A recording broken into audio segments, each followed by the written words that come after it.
वो लोग जो इंडस्ट्री से संबंध रखते हैं, जिनका अभिनय के क्षेत्र से गहरा संबंध है और जिन्होंने इस इंडस्ट्री को फलते फूलते देखा है, सिनेमा को फलते फूलते देश में देखा है, हमारे साथ दो खास मेहमान एक्सपर्ट के रूप में आज जुड़ रहे हैं। हमारे साथ विनीत कुमार जी इस वक्त मौजूद हैं और अरुण बख्शी जी भी मौजूद हैं। आप दोनों का बहुत बहुत स्वागत है टाइम्स नाउ नवभारत पर। शुरुआत में विनीत जी आपके साथ करना चाहूंगी। ये कोई नई बहस तो है नहीं हिंदी को लेकर, दक्षिण की भाषाओं को लेकर या बाकी जो क्षेत्रीय भाषाएं हैं उनको लेकर, मातृभाषा क्या होगी, राष्ट्रभाषा क्या होगी, ये कोई नया विवाद नहीं है। लेकिन आज के वक्त में क्यों ये मुद्दा फिर से सुर्खियों में आया है और कितना प्रासंगिक है? मुझे लगता है कि ये मुद्दा कभी था नहीं कि हिंदी और साउथ इंडियन को लेके कभी ऐसा मुद्दा रहा नहीं है। चूंकि मुद्दों का समय है तो मुद्दे बन रहे हैं और अच्छा ही है, समय कट रहा है लोगों का। जबकि सुदीप साहब ने ये बड़ा स्पष्ट कर दिया था कि अजय जी को कि भाई मैं ये जो पैन इंडिया है किसी और संदर्भ में बात कर रहा हूं और जब मैं मिलूंगा आपसे तो ये सारी चर्चा हो जाएगी। तो मुझे लगता है कि दो व्यक्तित्व आपस में सोशल मीडिया पे बात कर रहे थे इसलिए लोगों ने लपक लिया, वरना ऐसी बातचीत तो जनरली हंसी मजाक में चलती रहती है। मुझे कोई इश्यू दिखता नहीं है। नहीं मैंने साउथ में काम किया, नहीं साउथ में भी इसकी समस्या रही कि ये हिंदी बेल्ट है, ये साउथ का बेल्ट है। और हिंदी में भी जब हम काम करते हैं तो किसी को ऐसी समस्या होती नहीं है।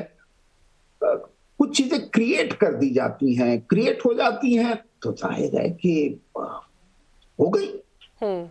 मुझे इशू नहीं दिखता है कोई। आप ये कह रहे हैं कि इशू था नहीं लेकिन गैर जरूरी तरीके से बन गया। लेकिन देखिए दिलचस्प ये भी है कि अजय देवगन हो या फिर सुदीप किच्चा हो, उन्होंने आपस में स्कोर सेटल कर लिया है ट्विटर पर बातचीत के बाद। लेकिन आम लोग जिस तरह से रिएक्शंस में कूद पड़े हैं, ऐसा लग रहा है कि बस यही मुख्य मुद्दा है, इसके अलावा किसी चीज पे बात नहीं होगी। तो बख्शी साहब, लेकिन जब हम आंकड़ों की तरफ देखते हैं, हिंदी बोलने वाले लोग देश में 44% हैं और बाकी भाषाओं का अगर मैं देखूं, हिंदी के बाद जो दूसरा नंबर है वो बंगाली का है 8.03%, मराठी का 8% और फिर तेलुगु, फिर तमिल भाषाओं, बाकी भाषाएं भी हैं। लेकिन सवाल यह है कि इस बहस के बाद एक बार फिर से वो मांग जोर पकड़ रही है कि हिंदी राजभाषा तो है लेकिन क्या राष्ट्रभाषा हो, और क्या यह होना जरूरी है?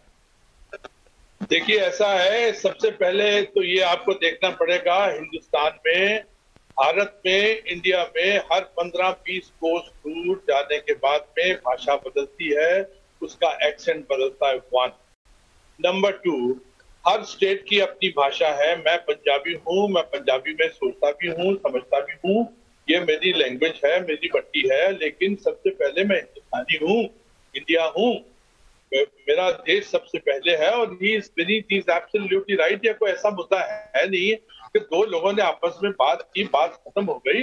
लेकिन ये ऐसी कोई बात नहीं है। दुनिया कहाँ जा रही है, कहाँ जा रही है, कहाँ जा रही है, और हम लोग भाषा के चक्कर में हैं। चलिए भाषा के चक्कर में कुछ बात कर लेते हैं। हिंदुस्तान में भाषा जो हिंदी है, वो हिंदुस्तान अगर कहेंगे तो भाषा हमारी मातृभाषा है। मातृ का मतलब है माँ, माँ का मतलब है भारत माता। सबको कनेक्ट करने वाली एक हिंदी लैंग्वेज है, which is connecting all the languages, all the people। कोई बुरी बात नहीं है।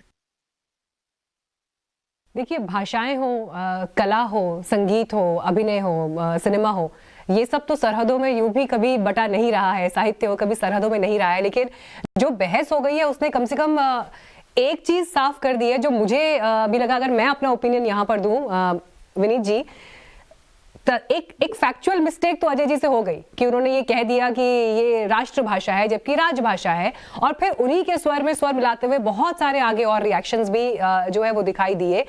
लेकिन यहाँ पर दो तस्वीरें दिखाई देती हैं। एक तस्वीर वो जो नवाजुद्दीन सिद्दीकी कहते हैं कि पहले अंग्रेजी में लिखी हुई स्क्रिप्ट आती थी तो हमने ये कहना शुरू किया कि आप इसे देवनागरी में लिख कर दीजिए, अगर डायलॉग मेरा हिंदी में है तो वो कम से कम हिंदी में लिखा हुआ है। और फिर दूसरी चीज जो साउथ से एक आवाज निकल कर आ रही है कि आप थोपने की कोशिश मत करिए, ठीक है भाषा का सम्मान है लेकिन थोपिए मत। देखिए ये सारी बातें अपनी जगह सही हैं। मैं अब एक नया सवाल उठा रहा हूं हिंदी क्या है? हिंदी कहां बोली जाती है? देश के किस क्षेत्र में हिंदी बोली जाती है? क्या आप बता सकती हैं? आप कहेंगी बिहार में हिंदी नहीं बोली जाती है। वहां मगधी भोजपुरी में हिंदी बोलते हैं, यूपी में भी अवधी में बोलते हैं। जैसे अभी बता रहे थे कि मैं पंजाब का हूं, वो पंजाबी में हिंदी बोलेंगे। बहुत सारे लोग हैं गुजराती में हिंदी बोल रहे हैं, तेलुगु में हिंदी बोल रहे हैं, तमिल में हिंदी बोल रहे हैं। तो फिर हिंदी की जमीन क्या है? तो हिंदी की जमीन हमारी फाइल है, या आप लोग हैं, या जो हिंदी साहित्य में जो लोग काम कर रहे हैं वो हैं।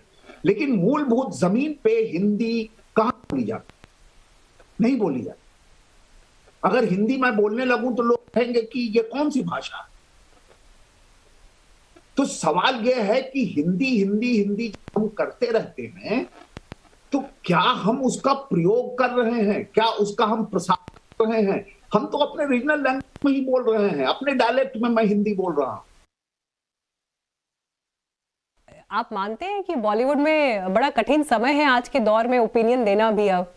क्योंकि ओपिनियन देते ही आप कहाँ किस नजरिए से देखे जाने लगेंगे, कैसे जज किए जाने लगेंगे, एक चैलेंजिंग सिचुएशन आ गई है। अरे मैं बूढ़ा आदमी हूं, मुझे क्या जज करेंगे? मैं तो 66 का हो गया, मुझे क्या जज करेंगे? कहां भेजेंगे? मेरा कोई कुछ नहीं कर सकता है। मुझे मैंने आज तक अपनी जुबान बंद नहीं की है, मेरी जुबान बोलती है। मैं उस प्रदेश का हूं और इस जमीन का हूं। पूरे देश में जो हम समझ रहे हैं कि लोग बोलने में दिक्कत होती है, भाई जाहिर है कि राजनीति में घुसोगे तो संकट तो होगा ही, और हर चीज राजनीति से जुड़ी हुई है। इसलिए मूल रूप से हाँ, कुछ पूछ रही हैं आप? हाँ, खिलाफ। जी मैं आपने देखिए पॉलिटिक्स का यहाँ पर जिक्र किया, तो बख्शी साहब आप भी क्या इस बात से सहमत हैं कि कहीं ना कहीं दो लोगों ने आपस में बेशक स्कोर सेटल कर लिया हो, लेकिन क्योंकि पॉलिटिक्स को वो मुद्दा सूट करता है इसलिए उसका इस्तेमाल फिर वहां पर हो रहा है, या उसको अपने अपने तरीके से अब आगे प्रयोग किया जा रहा है? पॉलिटिक्स गायकी है, क्रिएटिव फील्ड है। साउथ में भी फिल्म्स बनाते हैं, बॉम्बे में भी हिंदी फिल्म बनती है, ऑल ओवर। स्टेटमेंट दे देना आपको चौंकाता नहीं है? वो ठीक है, मुख्यमंत्री ठीक है, वो मंत्रियों के ऊपर एक मुख्यमंत्री है, दो हैं, चार भी बोले की फर्क पैदा है यार। वो सिंपल एज दैट। क्रिएटिव नीचे भी है, क्रिएटिव नॉर्थ में भी है, अपनी अपनी लैंग्वेज में फिल्में बनाते हैं। सबसे अच्छी बात यह है कि मैं अगेन आई रीट्रेट कि ऑडियंस आनी शुरू हुई है थिएटर्स में, थैंक्स टू साउथ फिल्मों की जो सुपरहिट हुई हैं, उनसे आनी शुरू हुई है। भाषा तो डब हो गई, सबटाइटल्स भी आते हैं, हिंदी फिल्म होती, क्योंकि हिंदी फिल्म इंडस्ट्री जो है वो एक बहुत बड़ा बिजनेस है। उसमें आते हैं लोग, और आप देखिए जैसे इन्होंने कहा कि नहीं, बड़ा बाजार तो है, वो बात तो अपनी जगह है, लेकिन विनीत जी हो क्या गया है, सारी साउथ की जो फिल्में हैं उन्हीं के रीमेक जो है वो हिंदी में बन रहे हैं, उन्हीं से इंस्पिरेशंस लिए जा रहे हैं, और बड़े बड़े स्टार्स की फिल्में जो हैं साउथ की फिल्मों पर बनी कहानियों पर रिलीज हो रही है। इस पर कोई कुछ सोचेगा, या हिंदी सिनेमा का अपना मूल तत्व कहाँ गया? आप जो है अगर इसको ऐसे हम समझना शुरू करें कि मूलभूत रूप से हिंदी में जब हम बातचीत करते हैं या जब हम सिनेमा दिखाते हैं तो आज भी वो परी कथा जैसा लगता है, फेरी टेल जैसा, क्योंकि हिंदी की कोई जमीन है नहीं। जमीन है वहां के डायलेक्ट की, कि अगर कोई भोजपुरी बोल रहा है, कोई अवधी बोल रहा है, कोई छत्तीसगढ़ी बोल रहा है, तो जमीन का अपना कल्चर है। हम उस कल्चर को उस फिल्म में दिखाते ही नहीं है। तो अचानक लगता है कि ये कौन से हमारे देश के किस कोने में ऐसा होता है, ये कौन सा फेरी टेल है, जबकि तेलुगु, तमिल, मलयाली, बंगाली, मराठी, पंजाबी, गुजराती, ये सारे के सारे लोग अपने जमीन अपने कल्चर की फिल्म बनाते हैं। हिंदी का क्या कल्चर है? हिंदी का कोई कल्चर नहीं है। या तो अवधी है, या तो भोजपुरी है, या मैथिली है, या बज्जिका है, तो या मध्य प्रदेश की अपनी रीजनल भाषाएं हैं। हिंदी का क्या कल्चर है? क्या हमने इसका विकास किया है? क्या इस पे कभी हमने सोचा है? हम आपको अगर 4 लाइन सुना दें तो आप कहेंगे कि ये क्या पढ़ा आपने? तेजो प्रभाव में उसका ललाट देख, मेरे अंग अंग में अजीब एक था, गौरपूर्ण दीप्त दृग सौम्य मुख। बताइए कि मैं किसी को सुना दूं, लोग कहेंगे क्या सुना रहे हो तुम, ये हिंदी है। हमने कब किया प्रचार प्रसार, सिर्फ फाइल में ही लिखते रहे। आज बेचारे दो जो हैं, दोनों बहुत पॉपुलर हैं, उनको भी फोन पे बात कर लेना चाहिए था। वो बात हो गई तो समस्या हो गई। तो ये इस देश में समस्याएं हैं नहीं मूलतः, हिंदी को लेके, मातृभाषा को लेके सब जानता है। लेकिन हाँ, कोई अगर कहे झंडा गाड़ने लगे किसी चीज का, तो वो दूसरा आदमी कहेगा कि भाई मेरे पास भी एक झंडा, मैं भी गाड़ूंगा। तो ऐसा कोई है नहीं इस देश में जो झंडा गाड़ रहा हो। आपसी बातचीत थी। चलिए इसी बहाने जो है आप लोगों को भी कुछ मिला, कुछ भरने को, और क्या। नहीं नहीं सर, हमारे पास खबरों की कमी नहीं है, उसकी चिंता मत करिए। लेकिन खबर की कमी नहीं है, हमारे पास खबरों की कमी नहीं है, लेकिन एक बहस थी तो मेरी कोशिश थी कि उस पर कम से कम ओपिनियन आए। और बड़ी खूबसूरती के साथ विनीत जी आपने इस बात को कहा है कि हिंदुस्तान में हर भाषा की अपनी एक खूबसूरती है और कोई किसी की जगह ले नहीं सकता।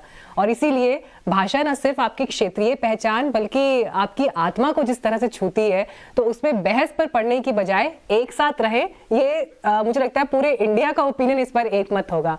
बहरहाल बहुत धन्यवाद आप दोनों का हमारे साथ जुड़ने के लिए और इस चर्चा में हिस्सा लेने के लिए। Thank you so much.